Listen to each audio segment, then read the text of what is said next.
फुहार ग्रुप पर करोड़ों की ठगी का सनसनीखेज आरोप। मोहनलालगंज में ग्राहकों के सपनों का फुहार हुआ धुआं। रेरा नियमों की धज्जियां उड़ाकर अतिरिक्त जमीन बेचने का खेल। फुहार इंफ्रा वेंचर्स के डायरेक्टर्स पर गंभीर सवाल। डबल रजिस्ट्री और फर्जी अप्रूवल का जाल। लखनऊ में फुहार ग्रुप की कंपनियों ने कैसे लूटा सैकड़ों परिवारों को। प्रशासन की चुप्पी और ठगों की मनमानी। फुहार के रामचरण त्रिपाठी, सुमित शुक्ला और तौसीफ खान पर ठगी के संगीन आरोप।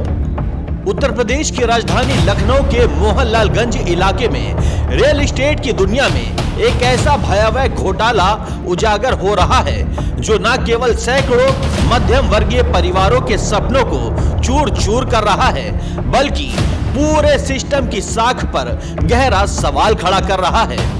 फुहार इंफ्रा वेंचर्स प्राइवेट लिमिटेड, फुहार रियलिटी इंफ्रा प्राइवेट लिमिटेड और फुहार infra reality OPC private limited जैसी कंपनियां, जिनके पीछे रामचरण त्रिपाठी, सुमित कुमार शुक्ला, श्याम शुक्ला जैसे डायरेक्टर्स और जनरल मैनेजर तौसीफ खान जैसे लोग खड़े हैं, पर अब ठगी, धोखाधड़ी और नियमों की सरेआम अनदेखी के संगीन आरोप लग रहे हैं। एंटी भूमाफिया टास्क फोर्स वर्तमान में पूरे प्रदेश के अंदर उस अवैध कब्जे से मुक्त करने के एक बृहद कार्यक्रम को आगे बढ़ा रही है। ये आरोप इतने गंभीर है कि इन्हें सुनकर किसी भी आम आदमी का खून खौल उठे। ग्राहकों को बड़े बड़े सपने दिखाकर, चमचमाती गाड़ियां गिफ्ट करके और लोक लुभावने ऑफर्स देकर लुभाना और फिर उनके साथ ऐसी ठगी करना कि वे दर दर भटकने को मजबूर हो जाएं। यह कोई साधारण धोखा नहीं, बल्कि एक सुनियोजित साजिश का हिस्सा लगता है। मामला देवरिया, मीनापुर और सुलसा मऊ जैसे इलाकों में फैले प्रोजेक्ट्स का है, जहां इन कंपनियों ने कथित तौर पर रेरा यानी रियल एस्टेट रेगुलेटरी अथॉरिटी के अप्रूवल का दुरुपयोग किया। आरोप है कि फुहार infra reality OPC private limited ने सिर्फ मीनापुर की साइट के लिए रेरा अप्रूवल लिया, लेकिन बाकी साइट्स देवरिया और सुलसा मऊ के लिए कोई वैध अप्रूवल नहीं लिया गया। फिर भी ग्राहकों को बताया जाता रहा कि पूरा प्रोजेक्ट रेरा अप्रूव्ड है। रामचरण त्रिपाठी और सुमित कुमार शुक्ला जैसे डायरेक्टर्स, जो इन कंपनियों के कर्ता धर्ता हैं, पर सवाल उठ रहे हैं कि क्या यह अप्रूवल सिर्फ दिखावा था? क्या इनका मकसद सिर्फ ग्राहकों को झांसे में रखकर जमीन बेचना था? तौसीफ खान, जो जनरल मैनेजर के रूप में फील्ड में सक्रिय हैं, पर भी आरोप है कि उन्होंने ग्राहकों को गुमराह करने में अहम भूमिका निभाई।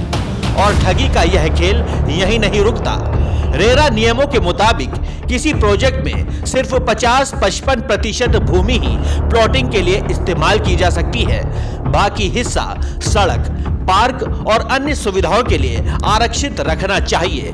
लेकिन आरोपों के अनुसार फुहार ग्रुप ने इन नियमों को ताक पर रख दिया। अप्रूवल लिए गए खसरों में 80-90% जमीन बेच दी गई। यह कैसे संभव है?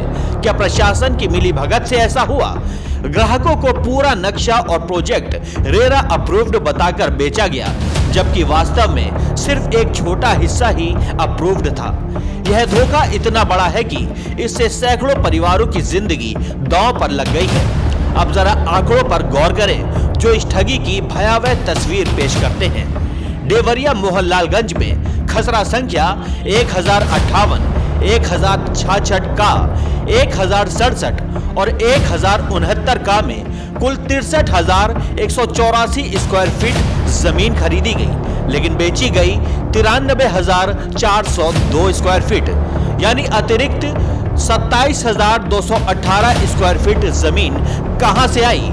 क्या यह सरकारी या किसी और की जमीन थी? मीनापुर में तो हाल और भी चौंकाने वाला है। खसरा 799 में 23,738 स्क्वायर फीट खरीदी, लेकिन 36,920 बेची। खसरा 757 में 25,460 खरीदी, 27,210 बेची। खसरा 384 काबे 8,231 खरीदी, 11,090 बेची। खसरा 458 खा में 43,969 खरीदी, 50,000 बेची। खसरा 452 में 34,013 खरीदी, 44,000 बेची। खसरा 380 में 23,502 खरीदी, 27,090 बेची। खसरा 373 में 8,781 खरीदी, 20,600 बेची। खसरा 389 में 95,568 खरीदी, 1,20,300 बेची। खसरा 802 में 4,763 खरीदी, 13,000 बेची। खसरा 444 में 32,584 खरीदी, 52,920 बेची। हर खसरे में हजारों स्क्वायर फीट अतिरिक्त बेची गई। कुल मिलाकर लाखों स्क्वायर फीट की अतिरिक्त जमीन बेचकर करोड़ों रुपए की ठगी की गई। और यह खेल सिर्फ इन खसरों तक सीमित नहीं। आरोप है कि खसरा 452, 428 खा, 796, 446, 425, 469, 361, 374, 330, 790, 430, 372 का, 370, 481, 482, 883, 385 खा जैसे दर्जनों अन्य खसरों में भी यही अतिरिक्त बिक्री का खेल खेला गया। कंपनी के पास जमीन ही नहीं थी, फिर भी बेची गई। यह डबल रजिस्ट्री का क्लासिक उदाहरण है।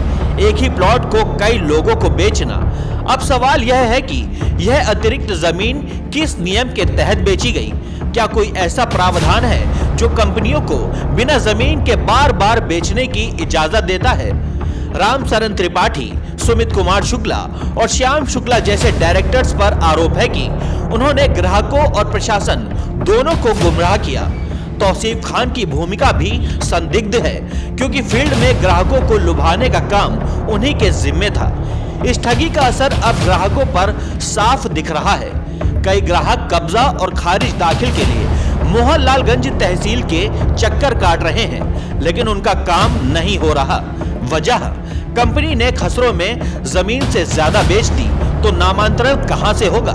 कब्जा भी किसी और खसरे में दिया जा रहा है जो ग्राहक के नाम पर दर्ज ही नहीं। कल अगर सरकार कोई योजना लाती है और जमीन खाली कराती है तो मुआवजा किसे मिलेगा?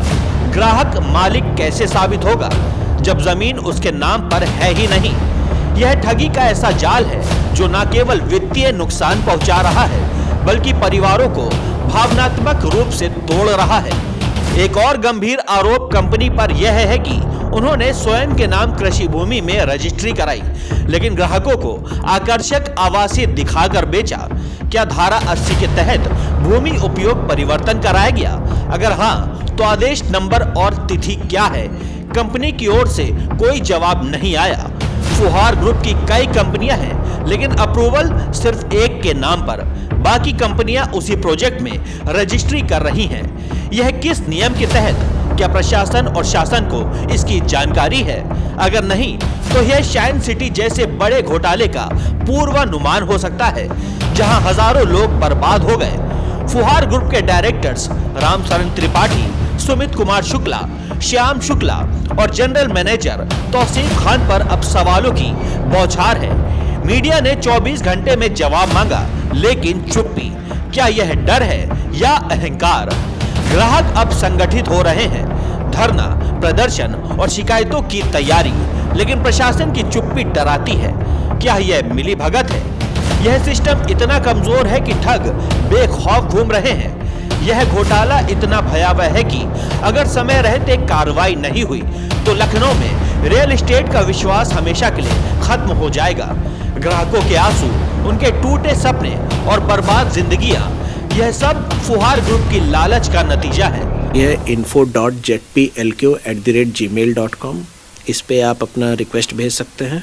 इस पे आप संपर्क करके आप पता कर सकते हैं कि जहाँ पे आप प्लॉट ले रहे हैं वो यहाँ से अप्रूव है कि या नहीं है। हमारे यहाँ से करीब 4 कंपनियों को नोटिस भेजी गई थी, फिर हमने करीब 10 लोगों को और नोटिस भेजने की तैयारी चल रही है। अब वक्त है सख्त एक्शन का, ताकि ऐसे ठगों की रूह कांप उठे। बने रहिए समाचार तक के साथ। अभी और फुहार ग्रुप की हम परत दर परत खोलेंगे और आपको बताएंगे कि सुलसा मोहनलालगंज में कंपनी ने कैसे ठगी का जाल फैलाया। बने रहिए समाचार तक के साथ अगले एपिसोड के लिए, जिसमें फुहार ग्रुप के हम और भी मामले खोलेंगे, दिखाएंगे कैसे ग्राहक परेशान हैं और कैसे कई सारे संगठन धरना प्रदर्शन और प्रशासन को शिकायत करने के लिए तैयार हैं। बने रहिए समाचार तक के साथ।